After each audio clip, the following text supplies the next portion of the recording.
O Supremo Tribunal Federal retomou hoje o julgamento do ex-presidente Jair Bolsonaro e de outros 7 réus por tentativa de golpe de Estado. A Cristina Lemos acompanhou tudo em Brasília. Cris, boa noite.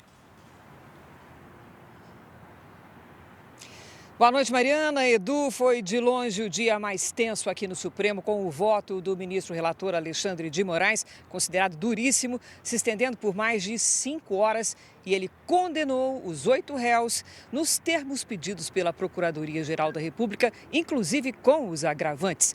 Ele foi seguido por Flávio Dino, que também condenou os réus, com algumas diferenças. Acompanhe na reportagem de Clébio Cavagnoli.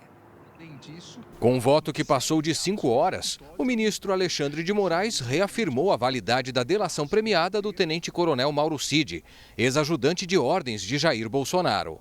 Eu ressalto que a sua regularidade e voluntariedade foi amplamente debatida na sessão de recebimento da denúncia, assim como a ausência de qualquer participação indevida do relator no acordo de colaboração. Ressalto ainda que a própria defesa do réu colaborador, em sustentação oral provida pelo doutor Jair, aqui presente, reafirmou a total voluntariedade e regularidade da colaboração premiada e afastou qualquer indício de coação.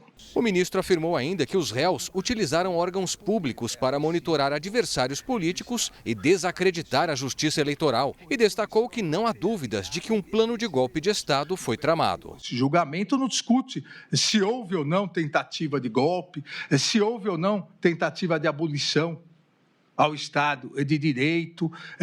O que discute é a autoria. Se os réus participaram, porque não há nenhuma dúvida nessas todas condenações e mais de 500 acordos de não persecução penal, de que houve tentativa de abolição ao Estado Democrático de Direito, de que houve tentativa de golpe, que houve uma organização criminosa e que gerou dano ao patrimônio público. O relator exibiu uma apresentação de slides em que aponta Bolsonaro como líder da trama golpista. O réu Jair Messias Bolsonaro deu sequência a essa estratégia golpista estruturada pela organização criminosa sob a sua liderança, para já colocar em dúvida o resultado das futuras eleições, sempre com a finalidade de obstruir o funcionamento da justiça eleitoral, atentar contra o Poder Judiciário e a garantir a manutenção do seu grupo político no poder, independentemente dos resultados das eleições vindouras. Quando Moraes permitiu um comentário de Flávio Dino em meio ao voto, o ministro Luiz Fux contestou. Conforme nós combinamos naquela sala, aqui do lado, os ministros votariam direto, sem intervenções de outros colegas.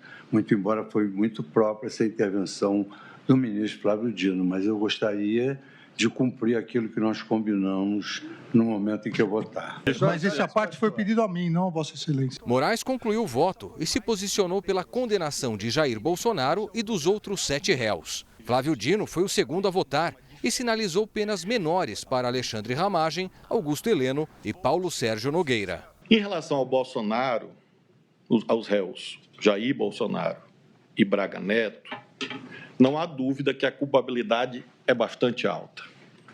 E, portanto, a dosimetria deve ser congruente com o papel dominante que eles exerciam. Em relação a Paulo Sérgio, Heleno, Augusto Heleno e Alexandre Ramagem, eu considero que há uma participação de menor importância. Dino também deu um recado claro contra uma eventual anistia, se os réus forem condenados. E reafirmou que outros ministros têm falado reservadamente. A Constituição não prevê perdão para crimes contra a democracia. A expectativa agora é pelo voto do ministro Luiz Fux, que vai ser apresentado amanhã. Depois dos embates com colegas hoje, integrantes da corte avaliam que as divergências do ministro podem ser maiores que o previsto.